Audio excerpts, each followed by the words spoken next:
എന്താടാ വേണ്ടത്? പാല് കുടിക്കാനായിട്ട് ഒരാൾ എന്നെ തിരക്കി നടക്കും. ആ ചെയറിൻ്റെ അടിയിൽ കൂടെ പോയി ഓക്കെ എന്നെ നിൽക്കാൻ സമ്മതിക്കുന്നില്ല ആശാൻ.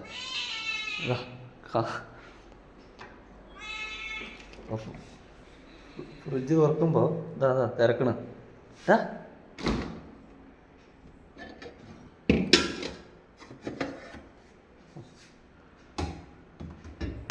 വിളിക്ക് നടക്ക് നടക്ക് നടക്ക് നടക്ക് നടക്ക് നടക്ക് അത് തുറക്കട്ടെ.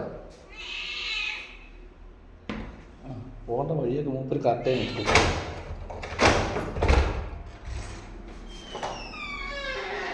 ഞാൻ എൻ്റെ പാത്രത്തിൻ്റെ അടുത്തേക്ക് ഓടും. എവിടെ നിൻ്റെ പാത്രം? എവിടെ നിൻ്റെ പാത്രം? എൻ്റെ മാറ് അങ്ങോട്ട് മാറ് അങ്ങോട്ട് മാറ് അങ്ങോട്ട് മാറ് മാറ് മാറ്. ഈ പാത്രത്തിൽ ഞാൻ കുടിക്കാൻ സമ്മതിക്കില്ല. അങ്ങോട്ട് മാറ് മാറങ്ങോട്ട്.